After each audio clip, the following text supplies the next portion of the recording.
Hi guys!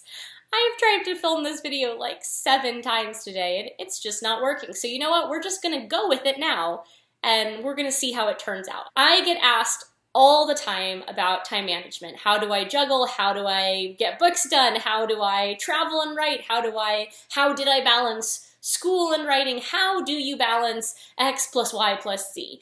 And it's honestly something that I have put off answering in a lot of my videos because, and I say this without self-deprecation, I'm not very good at it. I am one of those authors, unfortunately, a privileged tiny violin moment. I am a full-time author, right? But I do much, much better when I have other demands on my time besides writing. I am like a cat in that cats are kind of viscous, like they expand to fit whatever container you put them in. You see like kitties in teacups and they fit, and then you see kitties in like giant Tupperware, they still fit. So that's me, right? If I'm given 8 hours to do a task, I'll take 8 hours. And if I'm given 1 hour, I'll take 1 hour. And so much of time management is really about understanding what kind of person you are. Are you the kind of person who likes to be given minimal restraint and you're just looking for the freedom? Or are you the kind of person who really needs budgets and restrictions on your time, knowing that you'll make the most of those time windows? You know, when I was in college, I would take 2 hours every night and I would walk to a coffee shop across the street from my school that closed at 11 p.m. So I'd get there at 9 p.m. and I would work until the coffee shop closed, and it was nice to have that kind of restrictions on time.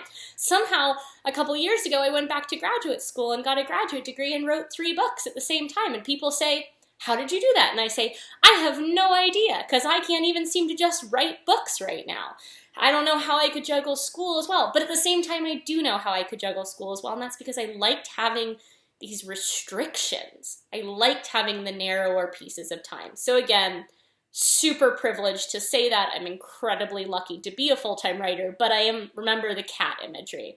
So this question, I feel like an imposter even trying to answer it, because so much of the time I struggle with time management more than I struggle with anything else in this industry. And part of it I talk about online a lot is that as an author, you really don't understand how many demands there are on your time, which are not writing books, right? And the other danger to being an author is that you can come up with excuses, ways to procrastinate, which are in themselves productive. Like, oh, I need to stop working right now because I have these 10,000 pages to sign for this special edition. Sure, I do, but it's not due until September. And I'm putting off work that I have due right now in order to get it done, right? And I'm the queen of justifying those kinds of distractions, that kind of procrastinatory productivity. So take this whole video with a grain of salt. If you can take anything away, it's just that you need to figure out exactly what kind of person you are, which thing you respond to. I'm the kind of person that loves having editors who literally check in with me every week. I need that kind of daily or weekly accountability. To that end, a lot of you who have followed me online for a little while know that I use a calendar system. This is the calendar system. I do this because I'm someone who loses track of time very easily, kind of gets swept away in things, and I need that small windows of accountability. So every month I create a key for things I need to get done that month, and then every single day I check in with it. So I need this kind of micromanaging of my timeline, because I'm someone who gets these deadlines and they're like, hey, you have 3 months to write this book. See you in 3 months. And I'm like, you are giving me an awful lot of confidence, because you can't just disappear. I'm going to spend 2 of those months watching Netflix, and then I'm going to have 1 month to write a book. That's not good. So the calendar system, I've been using it for almost 4 years now. It's one of the few things that works for me when it works. This is the problem with everything, comes with that contingent of it works when it works. But this is one of them. The other thing is an app for your phone called Forest, which, again, it works for me when I'm good about it, when I use it, and then I go through windows when I don't use it. But see, it's this app where you basically make a forest and you plant trees, and the trees are worth different amounts of time. So my trees are worth 25-minute focus sessions. I plant the tree on my phone. I can't touch my phone the whole time that I'm working on it, because if you do, the tree will die. And then you will have a little dead tree carcass in your forest, and it's really sad. I think the app would work better if they were pets, but that's apparently a little too morbid for the app.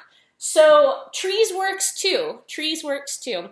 So I tend to work better with these small chunks of time, but I have author friends who work better when they have 3 to 4 hours when they don't have to get up and move. I have to move every 30 to 40 minutes just to stay sane. The other thing is, and perhaps this might be the one piece of actually useful information I say in this video, always remember that the time you spend at your computer or with your notebook is not writing, it's transcribing. So you don't need to be at your computer to write.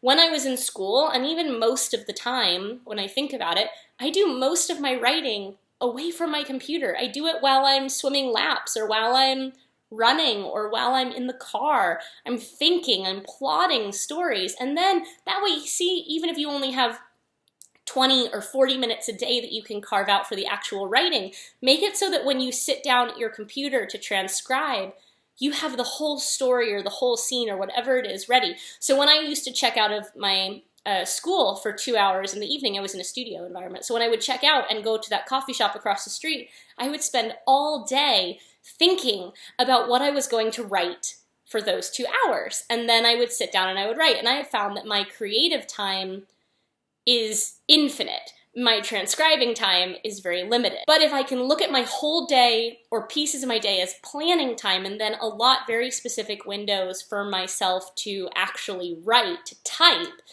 then that's really much more productive than me just staring at a blank page because I haven't figured out what I want to say. So yeah, 4 things. 1, I have no idea what I'm doing. It changes all the time.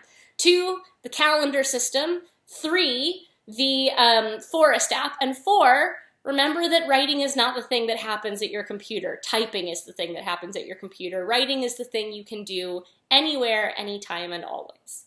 Oh, God. You didn't even get an Oliver out of it. Okay, just say hello. They like you better than me.